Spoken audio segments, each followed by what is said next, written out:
Hello, this is Monique from Mun Felt Art.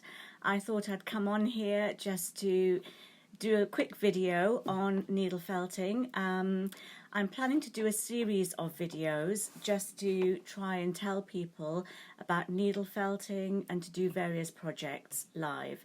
This is the first live I've ever done, so just bear with me. But what I thought I'd like to do today is just give you an idea of what equipment you're likely to need if you want to start needle felting.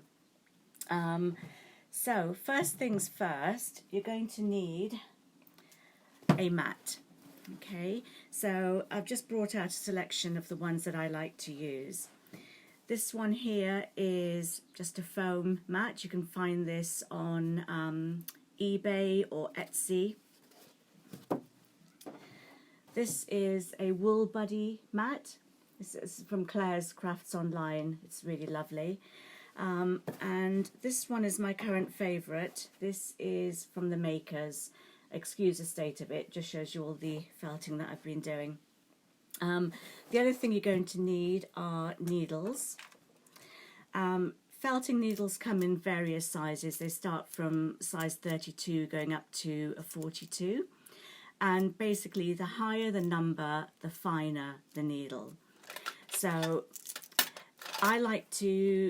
what I would recommend that you get is something in the middle, which is a 38. So it's a good all-rounder.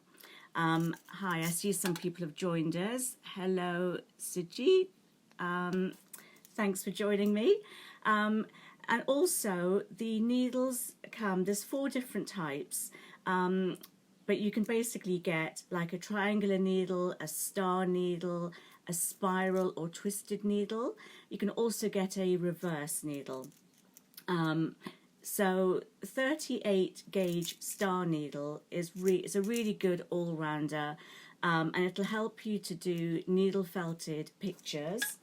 So you can see here, I've actually done a bit of art on this, but I've done it on a 3D egg shape. This is like a little Easter egg.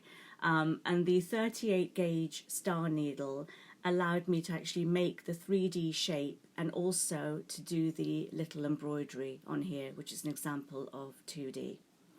Okay, so what have we got so far? A mat and also needles. The other needle that I do like to use is a 40 spiral needle. And the reason I like to use that one is once I've actually made something and I've got most of my wool down, the 40 needle, which is finer, is really good for going in and doing some of the nicer details. Okay. I don't want to confuse anyone with what I'm talking about here. I'll keep repeating myself as I do further videos. Okay. So you need a mat, you need your needles, and you need your wool. So here is some wool. This is just a small selection. I've actually got, I confess I have 2 great big plastic tubs of this. So this wool is what's called carded wool. And basically what that means is that it's been brushed, okay? And that means the fibres have all kind of started to mesh together. And what we're doing in needle felting, through the process of felting, we're actually meshing the fibres up even more. And that is how you'll end up with solid shapes, for instance, because you are meshing the fibres together to form like a solid shape. Okay. Just want to show you this kind of wool as well. Can you see this is quite different? This is made by my lovely friend Kira from No Moths Allowed, and this is just beautiful wool. It's roving, so it's mixed fibre. It's actually got bamboo and silk and merino. And those of you who know me, you know I make needle felted brooches, and actually I'm planning to do a video to tell you all about how to actually make a brooch. But fibres like this are really beautiful to use in brooches. So The other thing you're going to need is something to actually do your felting on. So if you're not doing a 3D shape, but you are creating a picture, you're going to need something to actually felt your wool onto. Now, typically, you could use felt, okay? So you get a piece of felt like this. This one's quite thin. This is actually 100% merino wool. But you can also use thicker pieces of felt. And I personally love to use these thick pieces of felt. You get them in all different colours. So if I was going to do a landscape picture, I'd give myself a head start by picking something like a colour green. So once I add my hills, etc., I've already got this lovely background colour to use. If I was doing a seascape, I'd probably give myself a head start by using blue, for instance. Okay. If anyone's come to my classes in Hobbycraft, you'll see that I often give people this kind of felt to use. And you can actually buy this in great big sizes, which is great for my classes. I just cut them according to size and give them to my students. But you don't have to use felt to do your needle felting. You can actually use material. This is an old skirt of mine. I was going to give it to charity, but decided just, it's good material. I actually cut it up and I started to felt a little design on there. So you might be asking or wondering where you can get all these felting supplies from. A really good place to look is on Etsy.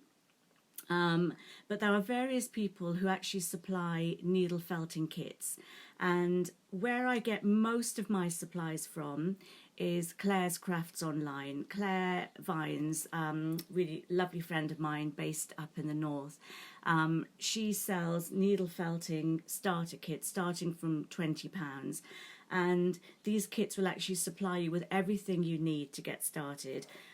So it would include a mat, it would include some felt, a selection of needles, and even some tools. And I think some of Claire's kits actually have a book included as well. So I know that her £20 kit has got a little book, especially for children.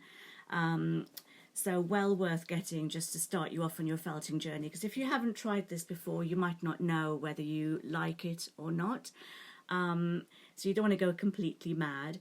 So a starter kit would be a really good thing to get.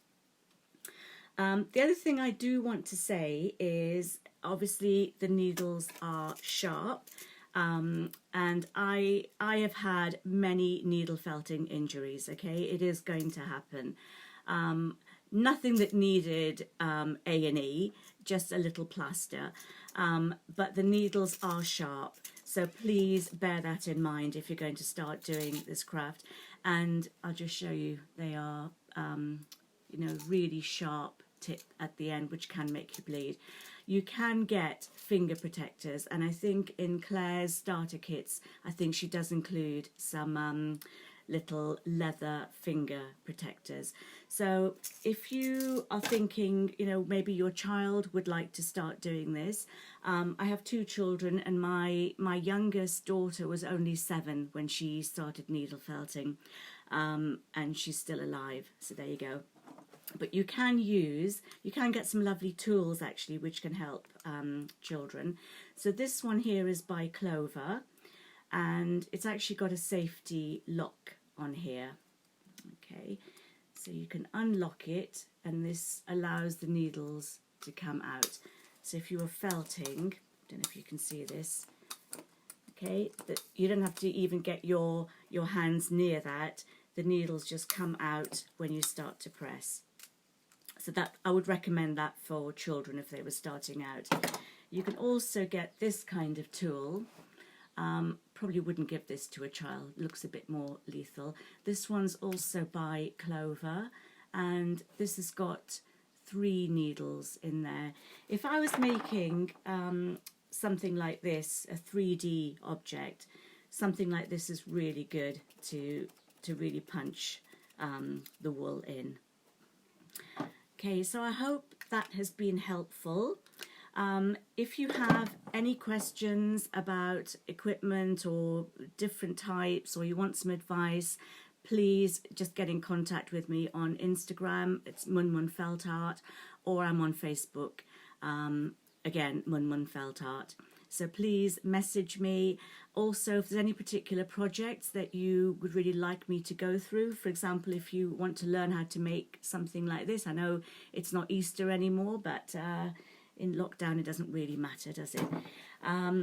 Or if you want to learn how to make a sheep, for instance, or a cat, or just to do a needle felted 2D picture, just let me know. I will be doing a lesson in brooches, I think this weekend, so watch this space. So thank you for joining me today. Bye.